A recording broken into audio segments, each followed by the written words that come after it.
बिस्मिल्लाहिर्रहमानिर्रहीम। आज जिस जगह पे मैं मौजूद हूँ और बैठकर व्लॉग बना रहा हूँ, ये जगह जो है वो मैदान उहद की है।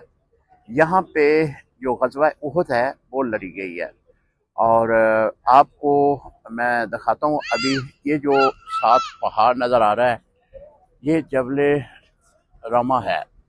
यहाँ पे नबी अलैहिस्सलाम ने सहाबा इकराम की वो जमात जो तीर अंदाज थी उसको खड़ा किया था।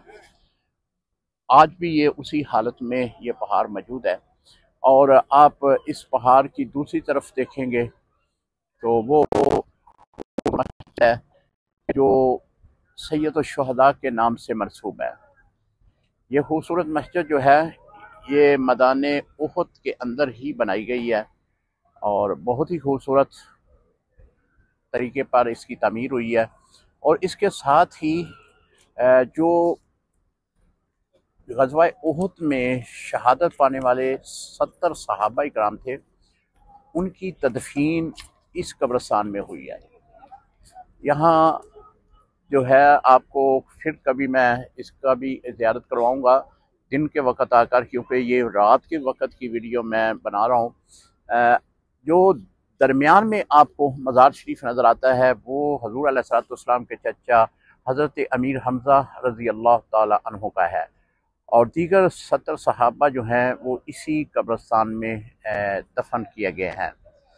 हज़ूर अलैहिस्सलाम को अपने चचा से बहुत ज़्यादा मोहब्बत थी। हज़ूर अलैहिस्सलाम के दो ही चचा जो हैं वो मुसलमान हुए थे, एक यही हज़रत अमीर हमज़ा रज़ी अल्लाह ताला अन्हु और दूसरे हज़रत अब्बास रज़ी अल्लाह ताला अन्हु। हज़रत अमीर हमज़ा रज़ी अल्लाह ताला अन्हु इसी मैदान में आप शहादत हुई है और शहादत के बाद जो कुफ़ार थे उन्होंने आपके जिस्म अनवर की बेहुरमती भी की थी। आपका कलेजा चबाया गया है, वो भी इसी मैदान में था।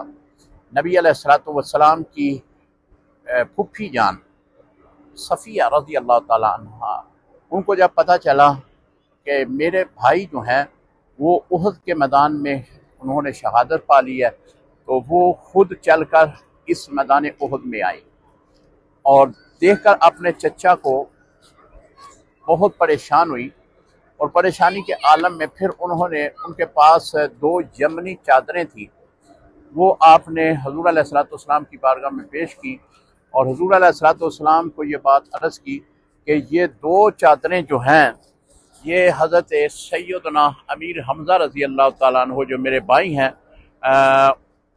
उनको इन चादरों में कफन दिया जाए। हज़ूर अलैहिस्सलाम ने एक चादर तो एक और शहीद थे उनको कफन दे दिया गया और दूसरी चादर जो है वो सैयदना अमीर हमज़ा रज़ी अल्लाह ताला अन्हु आपको उस चादर से कफन दिया गया। लेकिन वो चादर इतनी छोटी थी, अगर चेहरे की तरफ वो ले आते तो पाँव नंगे हो जाते, अगर पाँव को ढांपते तो चेहरा नंगा हो जाता। तो हज़रत नबी अलैहिस्सलाम ने सहाबा इकराम से ये फरमाया कि आप ऐसा करें कि चेहरा ढांप दें और पाँव पर जो यहाँ की जड़ी बूटी है वो उखाड़ कर पाँव की तरफ वो लगा दी जाए। तो वो ऐसा ही फिर आपकी तदफीन कर दी गई। ये जो आप मंजर देख रहे हैं ये यहाँ मार्केट है जहाँ पे मुख्तलिफ़ चीज़ें जो हैं वो मिलती हैं। खजूरें रखी हुई हैं और इसी तरह बच्चों के खिलौने हैं, खाने वाली चीज़ें हैं, ताकि ज़ायरीन जो भी आते हैं वो यहाँ पर आकर अपने मुल्क के लिए, अपने बच्चों के लिए यहाँ से तोहफे वगैरह ख़रीद कर वो साथ ले जाएं। अस्सलाम वालेकुम।